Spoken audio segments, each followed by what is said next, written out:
Salut tout le monde, je vous retrouve aujourd'hui pour une nouvelle recette. Donc aujourd'hui je vous avais promis, je vais vous faire un gâteau à la banane et en fait ce gâteau va être très particulier puisque il n'y a pas d'œuf, il n'y a pas de lait, il n'y a pas de gluten et il n'y a pas de sucre, il n'y a pas quoi encore.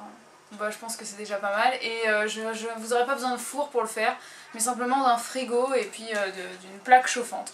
Donc ce sera une recette à base d'agar-agar, donc je vous ai déjà parlé de l'agar-agar, je vous ai déjà fait une recette avec et je sais que vous êtes nombreux et nombreuses à apprécier, donc aujourd'hui on va continuer avec ça. C'était une expérience que j'ai fait un jour en fait où on avait plein de bananes, je me suis dit bon ben on va essayer de faire un gâteau avec et j'étais franchement pas convaincue et finalement c'était vraiment délicieux. Donc on a décidé avec mon mari de vous proposer cette recette là pour cette semaine. Donc vous aurez besoin de bananes, des bananes bien mûres, donc là vous voyez un peu l'exemple, hein, ce sont des bananes très mûres, elles sont toutes molles, elles attirent bien les moucherons et tout ça, donc là c'est vraiment idéal.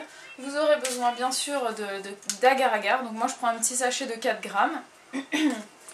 Ensuite, vous aurez besoin de caroube. Je vous montre, je vous dis un petit peu les ingrédients que j'utilise moi, mais ensuite c'est vraiment à vous de voir comment vous voulez assaisonner la chose. Moi je fais ça avec de la caroube, donc pour avoir un goût un petit peu chocolaté. Mais vous n'êtes pas obligé, hein. Vous pouvez mettre du lait de coco à la place, ou des cacahuètes, des pistaches, ce que vous voulez. Et pour le sucre, même si les bananes qui sont très mûres sont très sucrées, j'ai rajouté de la pâte de figue et des petits morceaux de dattes. Donc j'ai mis à peu près une quinzaine de dattes et je sais pas quelle quantité de figues ça fait, enfin de pâte de figue, mais vous pouvez mettre les fruits secs de votre choix. Vraiment vous mettez ce que vous voulez. Et moi je les ai mis dans la casserole puisque là en fait je vais les mettre à chauffer avec les bananes. Donc les bananes je vais les éplucher, les couper en rondelles et les mettre à chauffer avec la pâte de dattes, la pâte de figue et les dattes. Et une fois que ce sera bien mijoté et que le liquide de la banane, l'eau de la banane se sera évaporée, je vous retrouve pour la suite de la recette. Voilà, donc là j'ai terminé de couper mes bananes, je les ai bien mis dans ma casserole avec la pâte de figue et les dattes, donc ça va revenir tout doucement, je mets le feu pas trop fort. Et là en fait le but c'est vraiment que toute l'eau, enfin un maximum d'eau de la banane s'évapore, puisque moi ce que j'ai fait la première fois c'est que j'avais fait cuire les bananes au préalable au micro-ondes. Je sais que c'est pas très bien d'utiliser le micro-ondes mais bon j'avais fait ça à la va-vite et ça a rendu plein d'eau et du coup j'ai été obligée de me débarrasser de l'eau de la banane, c'était un petit peu galère et quand on utilise de l'agar-agar, il faut qu'il y ait une quantité précise de liquide par rapport à la quantité d'agar-agar, sinon la gélification ne se fait pas très bien. Donc je vous remontre, puisque je ne vous ai pas bien montré, donc l'agar-agar, c'est un gélifiant végétal, donc c'est pour remplacer tout simplement la gélatine de porc, et voilà, ça a plein de propriétés vraiment sympas pour l'organisme. Entre autres, ça permet de limiter l'absorption des graisses, ça permet d'avoir une meilleure satiété, enfin voilà. Et la caroube aussi que je voulais vous représenter également vite fait, puisque j'ai pas fait beaucoup de recettes avec, je crois que j'en ai fait qu'une pour cette chaîne. Donc la caroube c'est une graine un petit peu comme le cacao, sauf que ça ne contient absolument pas de toxiques, puisque le cacao contient de la théobromine, qui est toxique pour l'organisme à haute dose, à petite dose, je sais pas, enfin c'est mieux d'éviter. Donc la caroube c'est mieux pour ça, ça a un goût un petit peu caramel, chocolat au lait, sans tout ça, donc c'est vraiment super bien et c'est plein de bonnes choses. Donc là on laisse bien revenir, l'eau va commencer un petit peu à s'évaporer et on va pouvoir, moi je vais le rajouter maintenant, hein, tant que vous êtes là. Hop, vous allez mettre une bonne cuillerée à soupe de caroube, voilà, donc je vais mettre à peu près ça, puisqu'on a 1 litre hein, quand même, donc voilà. Si vous voulez en mettre un petit peu plus, allez-y, mais allez-y mollo, hein, puisque la caroube c'est un goût très fort et on peut très vite arriver au surdosage et c'est après un peu amer et pas très bon. Donc là vous laissez mijoter et puis moi je vous retrouve après.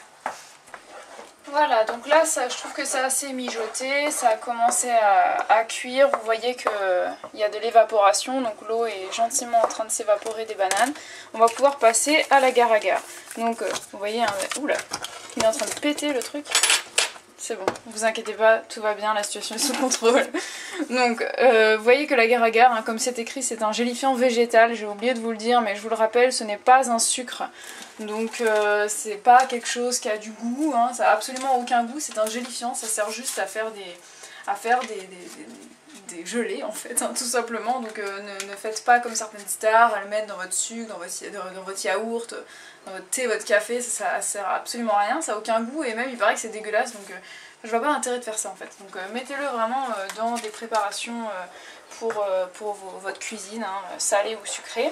Donc moi, il y a plusieurs personnes qui m'ont demandé au niveau des dosages pour l'agar-agar. C'est très simple, hein. C'est écrit dessus, je vous montre. Un sachet de 4 grammes par litre. C'est écrit vert sur beige. Voilà, donc j'invente rien, hein. Moi c'est pas bien compliqué, hein. C'est tout bête. Vous mettez 4 grammes pour 1 litre, quoi. Donc il n'y a pas, enfin c'est pas sorcier, hein. Donc là je mets mes 4 grammes, je mélange bien dans la préparation. Hop. Donc là, par contre, un peu délicat, c'est que comme vous voyez bien que c'est un peu liquide ma préparation, c'est parce que ça contient de l'eau. La banane contient de l'eau, hein, comme tous les fruits. Donc ce que je vais faire, c'est que je vais mettre un peu moins d'1 litre pour que ça garde quand même une consistance de gelée. Donc là, j'ai un demi-litre, je vais rajouter à peu près un quart, je pense. Hop, voilà, ça devrait largement suffire. Voilà, là j'ai mis un quart. Et ensuite on remet à chauffer, donc on rallume, hop. Et là vous allez laisser, il faut que ça boue en fait. Et vous allez laisser bouillir pendant 2-3 minutes, pas plus. Les mouches m'embêtent. À tout à l'heure. Voilà, donc là vous voyez que ça boue, hein. Il ne faut pas que ça fasse des grosses bulles, mais quand vous voyez que ça frémit bien, que ça commence à former une sorte de petite mousse comme ça sur le dessus, c'est là que vous pouvez éteindre le feu. Donc c'est pas la peine de trop vous précipiter pour éteindre. Vous êtes plusieurs à m'avoir fait la remarque, bon moi j'éteins mon feu, hein, je sors ça de... Voilà.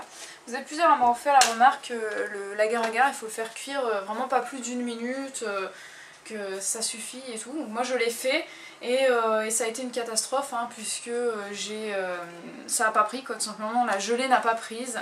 La gelée n'a pas pris. Et donc c'était une catastrophe. Du coup j'ai été obligée de remettre à chauffer pour refaire cuire l'agar-agar. Donc moi ce que je fais maintenant c'est que je laisse vraiment arriver au début de la grosse ébullition, juste avant que ça fasse une grosse ébullition. Et puis là je tourne vigoureusement pendant 30 secondes, quoi, j'éteins et ensuite je verse dans mon plat. Donc là il n'y a plus qu'à verser dans le plat. Vous avez vu, ça fait une bonne consistance, c'est homogène, il y a des petits morceaux de banane et des petits morceaux de dattes et ça sent très très bon le chocolat. Donc maintenant on va pouvoir verser ça dans le plat et ensuite il n'y a plus qu'à attendre, mettre au frigo une fois que ça refroidit.